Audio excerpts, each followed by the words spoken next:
Velocity पढ़ेंगे।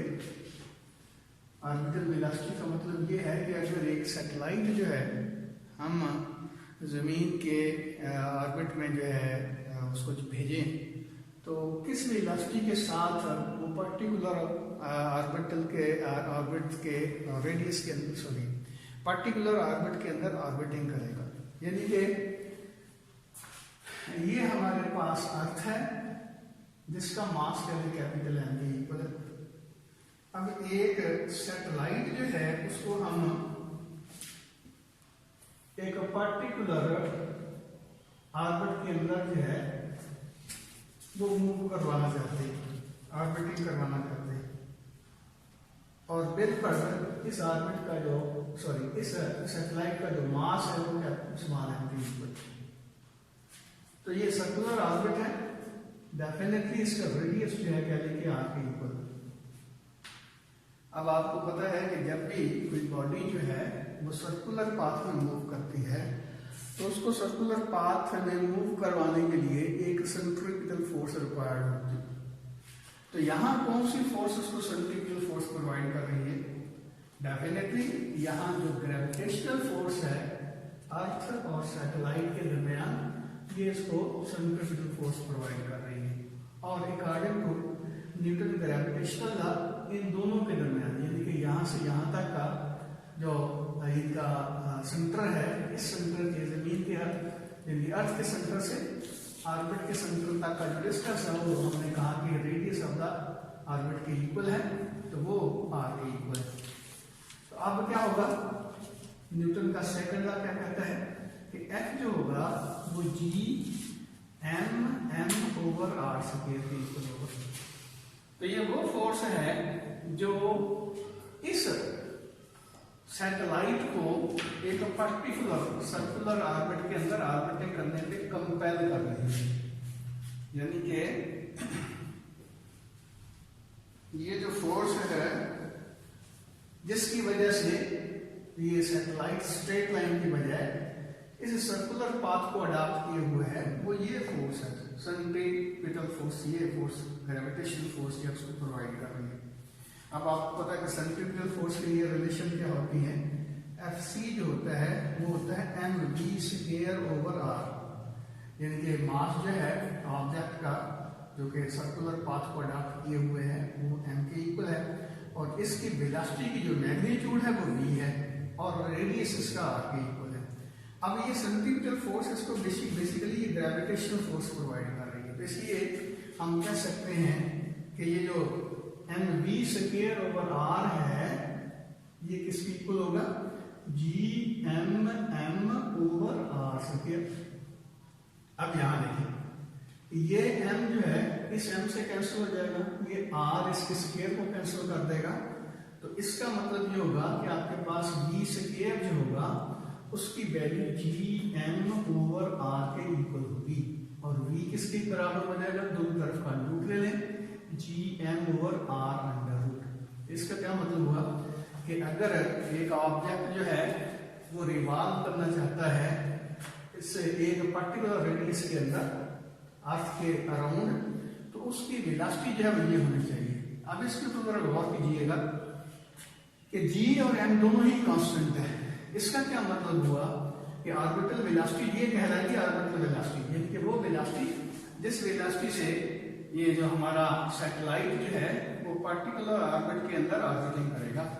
तो v जो होगा वो प्रोपोर्शनल होगा किसके, 1 ओवर r अंडर रूट के, या हम सिंपली कह सकते हैं कि v is inversely proportional to the square root of the radius of the orbit. तो इसका क्या मतलब हुआ कि जैसे जैसे r की वैल्यू बढ़ती जाएगी तो स्क्वायर टाइम यानी कि इसके अंडर रूट के v जो है वो ज़ाहिर है इनवर्सली प्रोपोर्शनल है, तो दोनों तरफ का जब स्क्वायर ले लेते हैं तो इसका क्या मतलब है कि v स्क्वायर जो होगी वो 1 ओवर, यानी कि हम कह सकते हैं v square is proportional to 1 over r radius के, यानी कि जो हमारा ऑर्बिट है उसके रेडियस के इनवर्सली प्रोपोर्शनल होगा किस क्या भी वेलोसिटी का स्क्वायर, यानी कि v square is proportional to 1 over r, या v is inversely proportional to the square root of the radius of the orbit. यानी जिस ऑर्बिट के अंदर, इस सर्कुलर ऑर्बिट के अंदर सैटेलाइट जो है वो ऑर्बिटिंग कर रहा है, उसकी अंडर रूट का जो रेसिप्रोकल होगा वेलोसिटी, जो ऑर्बिटल वेलोसिटी, उसके इनवर्सली प्रोपोर्शनल होगी। यानी कि अगर हम ये ऑर्बिट जो है उसका रेडियस बढ़ाते जाते हैं तो v की वैल्यू जो है हमें कम करना पड़ेगी। इसलिए याद रखें कि मैक्सिमम वैल्यू जो है सैटेलाइट की उस वक्त होगी जब वो जमीन के करीब तरीन फ्लाई करेगा।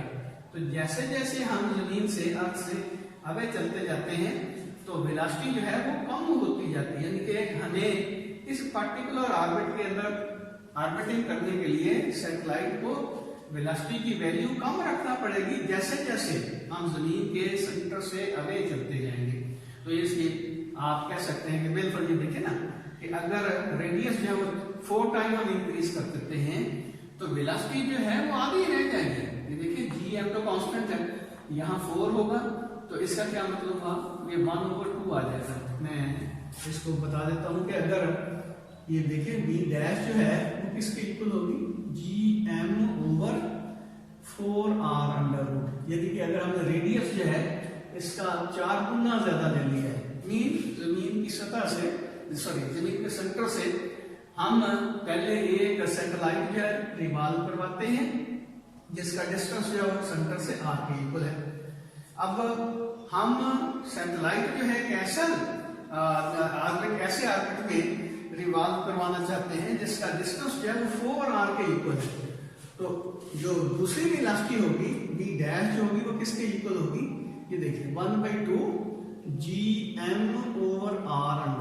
लेकिन ये क्या है, ये है v के इक्वल, तो v डैश जो है वो हाफ ऑफ द v के बराबर रह जाएगी। यानी कि वेलोसिटी आधी रह जाएगी अगर हम ये डिस्टेंस जो है वो 4 टाइम इंक्रीज करते हैं from the centre of the earth.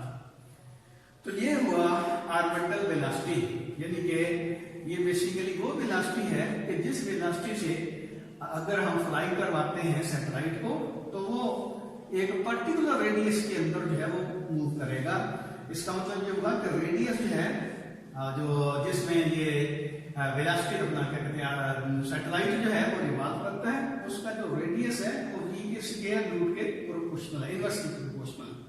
अच्छा, एक और बात भी ध्यान में रखें, ये देखिए कि ये जो रिलेशन है इसमें mass of the satellite involve नहीं है।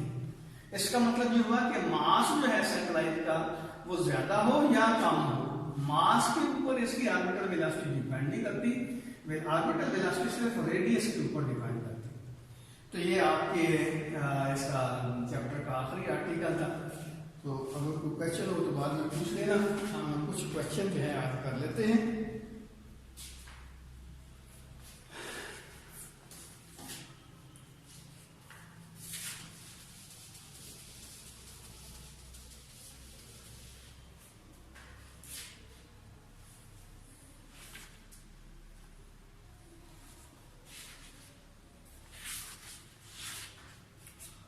तो ये पहला क्वेश्चन है, explain the difference between tangential velocity and the angular velocity. If one of these is given for a wheel of known radius, how will you find the other.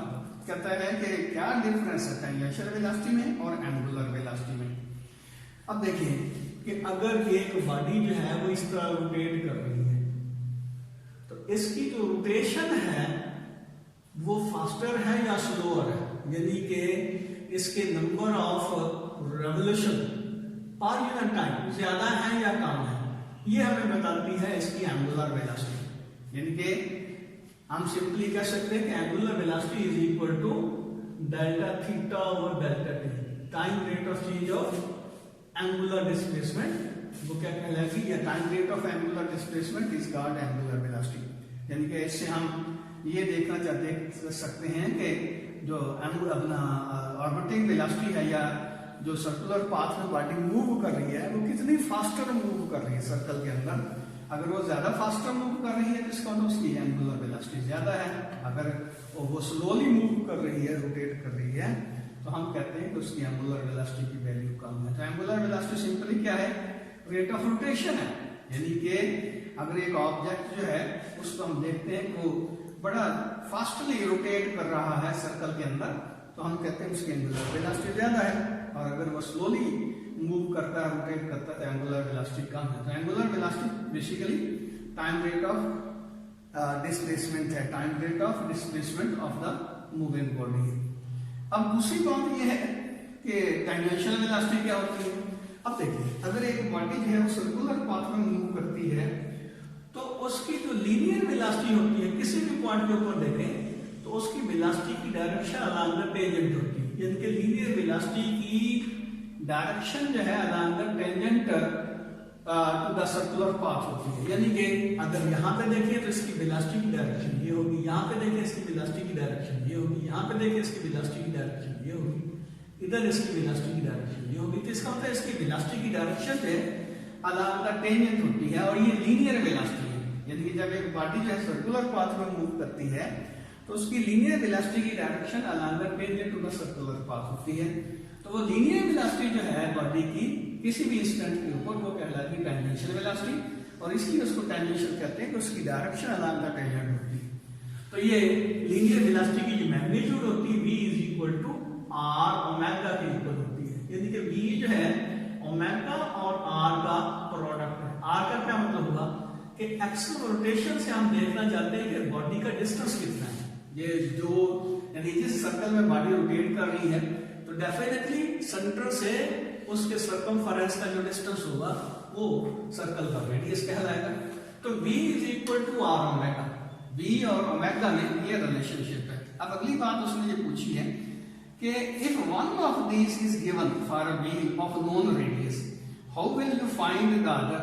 अब मिसाल के तौर पर अगर ओमेगा नोन है तो v की value किस तरह मालूम की जा सकती है, radius multiply by omega angular velocity. यानी कि अगर ओमेगा की वैल्यू हमें मालूम है तो v की वैल्यू जो इस रिलेशन से मालूम कर सकते हैं। और इसी तरह अगर v की वैल्यू मालूम है तो ओमेगा किस तरह निकाला जा सकता है, वो भी इसी रिलेशन से कि omega is equal to v over r। यानी कि v को r से डिवाइड करेंगे, टेंजेंशियल वेलोसिटी की मैग्नीट्यूड को रेडियस से डिवाइड करेंगे तो ये ओमेगा आ जाएगा, और अगर ओमेगा को r से मल्टीप्लाई करेंगे तो ये v आ जाएगा।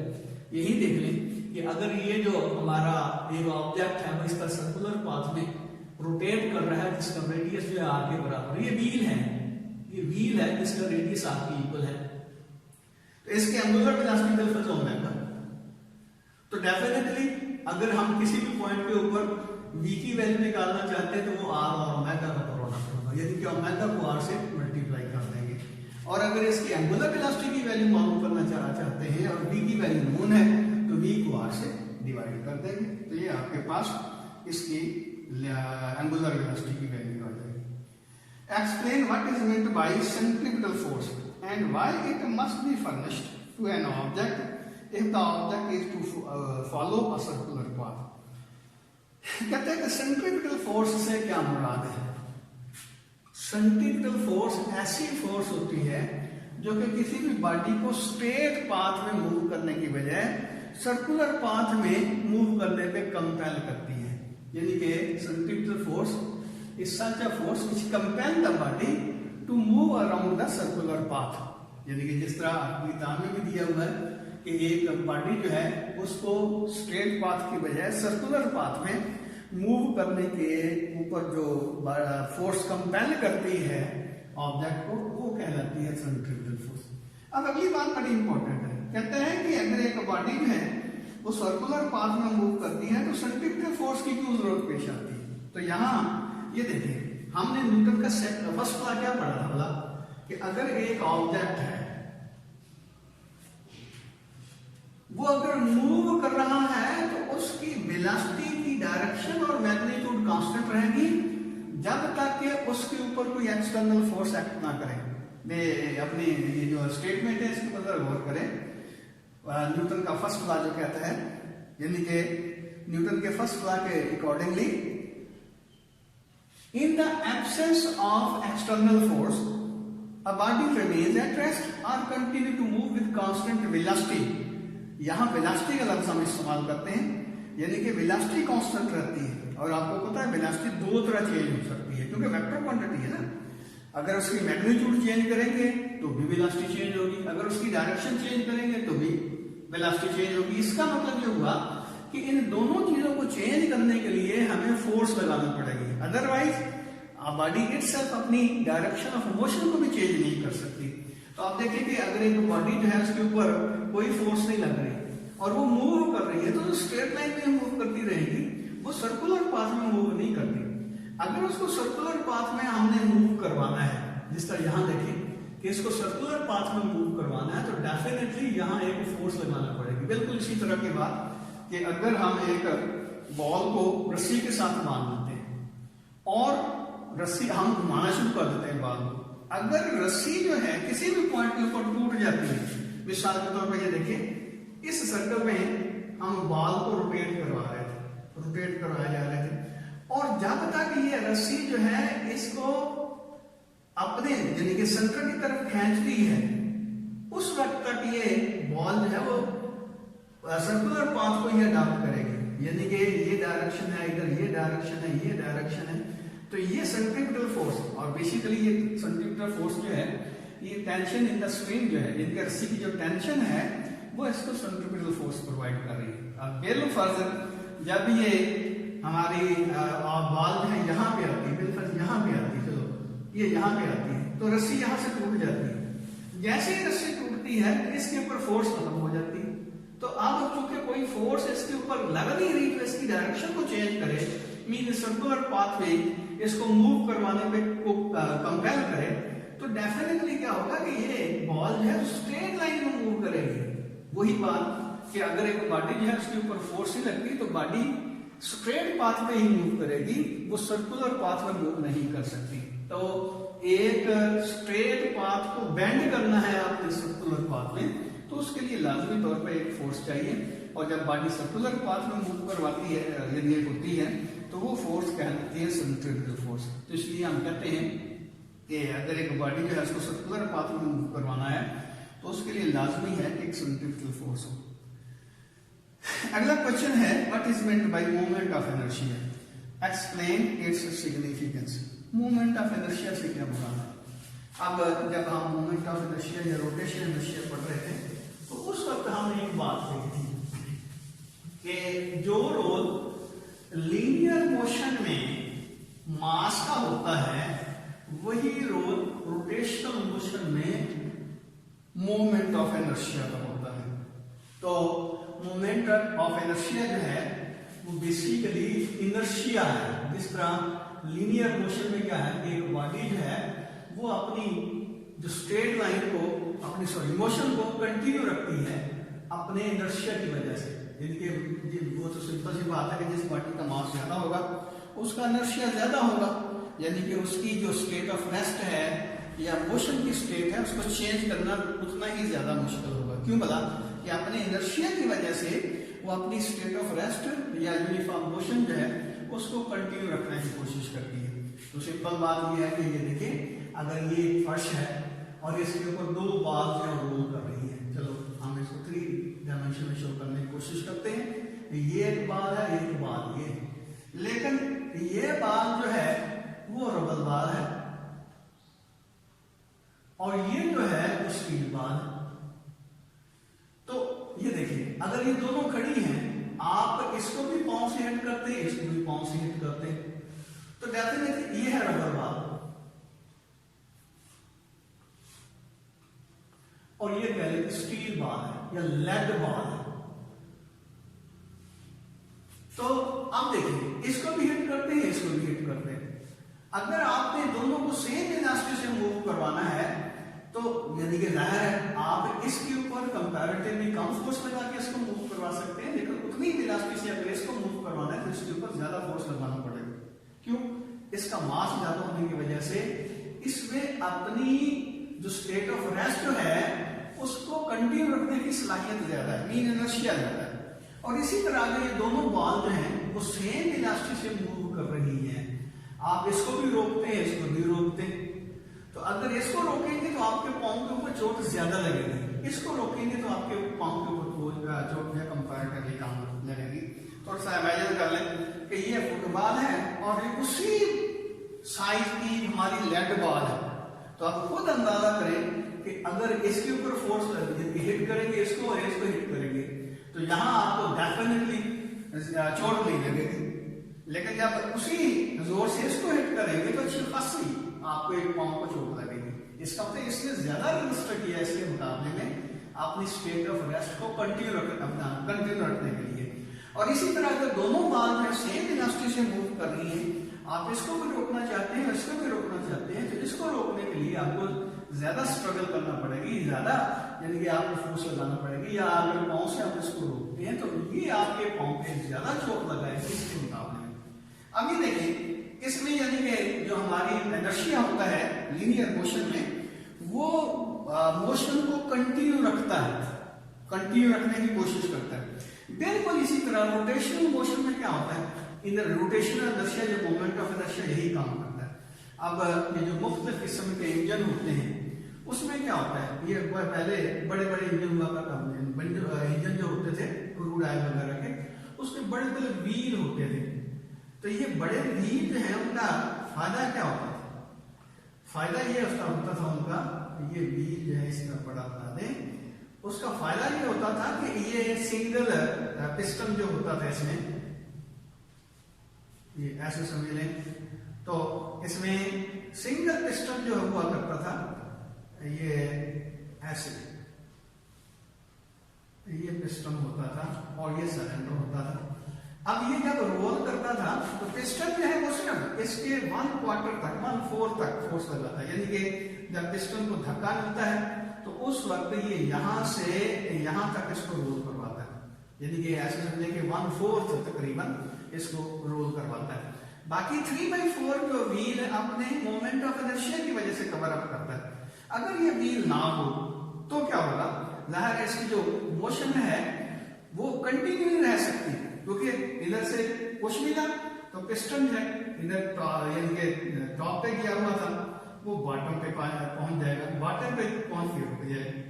लेकिन ये क्या करता है, जब ये उसको पुश मिलता है तो ये इसकी जो मोशन है, यानी कि पहले तो ये है कि इसकी अपनी रोटेशनल मोशन को कंटिन्यू रखता है या सस्टेन करता है उस वक्त जब इसको पुश मिलता है, यानी कि ये जो हम इंशाल्लाह पढ़ेंगे 11th चैप्टर में, ये पावर स्ट्रोक में क्या करेगा, इसको पुश करेगा।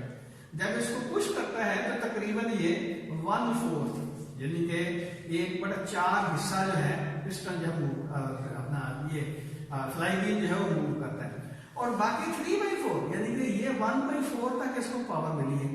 बाकी ये 3/4 पोर्शन जो है रोटेशन का वो अपने मोमेंट ऑफ इनर्शिया की वजह से कंप्लीट करता है। तो इसलिए ये मोमेंट ऑफ इनर्शिया जो है ये एक्चुअली जो सर्कुलर मोशन होती है उसमें कंटिन्यूटी पैदा करने के लिए इस्तेमाल उसको इस्तेमाल करते हैं, बड़ा अहम रोल है उसका। ये देखें कि सारे के सारे इंजन जो होते हैं उसमें यही होता है कि एक व्हील होता है फ्लाई व्हील, वो फ्लाई व्हील जो है वो हैवी होता है जो कि कंटिन्यूटी यानी कि बरकरार रखता है, उसमें जर्क जो है वो बहुत कम आती है उसकी जो रोटेशन के अंदर। तो मिसालें तो और भी दी जा सकती हैं, ये सिलाई मशीन जो होती है उसका जो हूप होता है वो भी यही काम करता है, तो उसकी मोशन जो है उसको कंटिन्यू रखता है। तो अगर कोई क्वेश्चन आपने पूछना तो पूछ लें, बाकी इंशाल्लाह